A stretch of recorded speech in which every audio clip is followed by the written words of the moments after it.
Gotta love the wind and weather in Georgia. This was a nice little lamp post. As you can see, it's cheap though. It's really thin metal. It's made into sections and it just broke off in the wind. So let's make a new one. So as you saw, the lamp post didn't hold up real well. It was just a box store cheapo light post, and what irritates me is, it's a neat little design for some of the stuff, but this was the upright tubing for it, and what held it together was a threaded rod.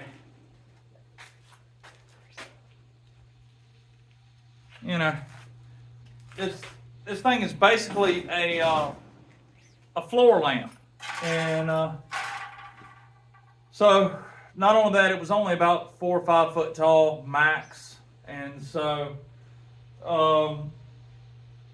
it didn't really hold up real well for the weather and high winds and things, outdoor elements. It was destined to fail. So we looked at the option of fixing this one, and it was gonna cost more to fix this than it is to make a new one the same size. So we went in, we disassembled it, and got it, figured out if we could use any of the parts off of it. We're debating on using the lampshades, and the only reason is because the person has lamps on their porch around their house, and it's the same shade, and so they kind of want them to mirror. So we're going to try to reuse these, but everything else is going to go in the garbage. It's just not worth it. So since we're starting from scratch, talked with them, and we're going to do a couple of things. Number one, we're going to make it a higher elevation. So they had it on a pedestal that was about 20 inches tall.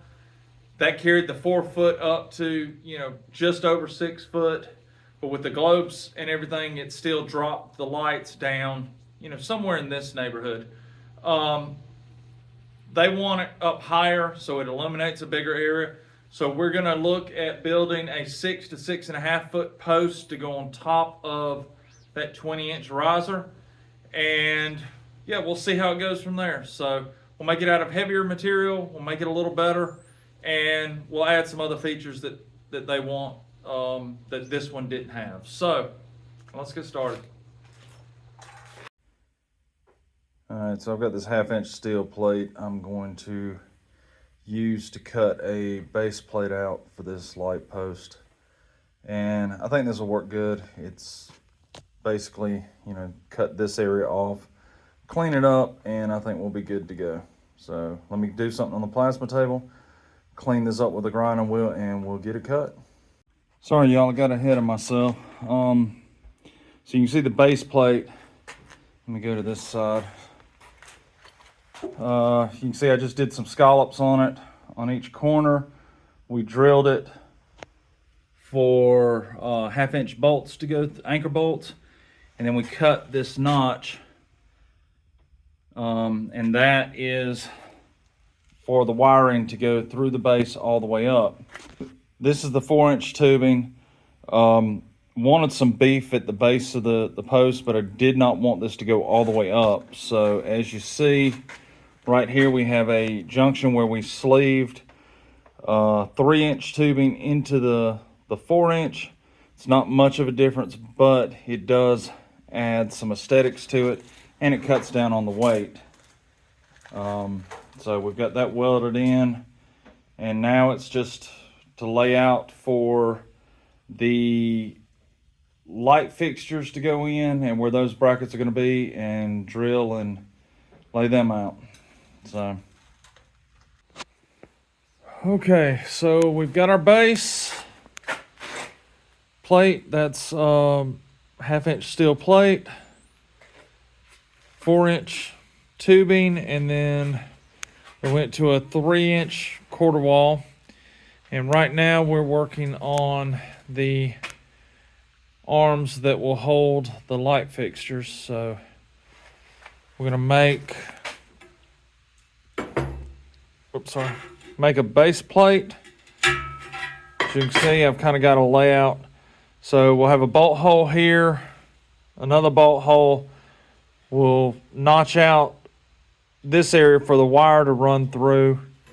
It will end up running through the tubing out, and the light will kind of sit like that, hanging from the tubing. That's the plan.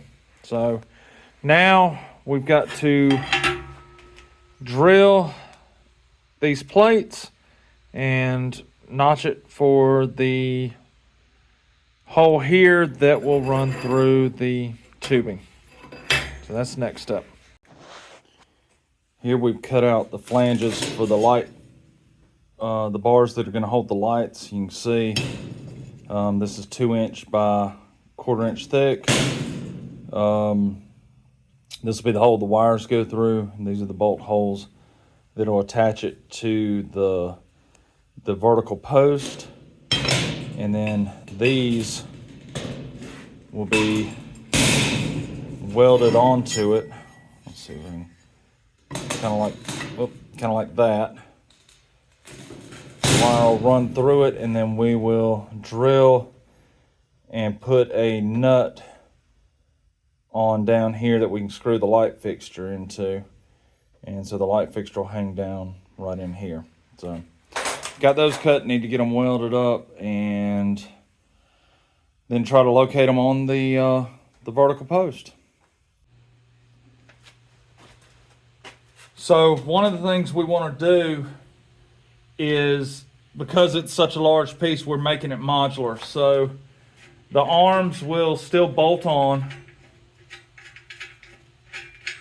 but we're using much heavier hardware. We're using 3/8 fine thread hardware. And, you know, a beefier, let's see if I can, there it goes. So 1-inch tubing. And so the way this is going to work, we've drilled a hole in the post that's 7/8 inch. This is where the wire will go through. We'll put a rubber grommet in here to protect wiring. We've got another hole in the back of the anchor plate. We'll deburr this, and we'll try to put a grommet in here as well to protect the wiring. The reason being, once we finish the scroll work and everything in here, those are going to be really hard to clean without sandblasting, and we want to be able to put them in the sandblaster. Our blasting cabinet's smaller, so if we make them detachable, we can sandblast that, we can clean the post manual or mechanically, and then powder coat all of it, and we're good to go. The other thing we're going to do is we've made some cover plates, and what we're going to do, we'll have multiple wires coming in here. Well, I want to be able to join them somewhere in this area of the beam so that I can tie them all together to one power source, or one wire that'll go out the bottom. So we've made these cover plates that we will drill, and then we'll put a cork or rubber gasket behind it. And then right in here will be an opening that we can take the plate off, get access to the wiring inside of it, and be able to do all of our electrical connections in there. And if something goes wrong later down the road, we can change the fixtures out without having to take the whole pole down.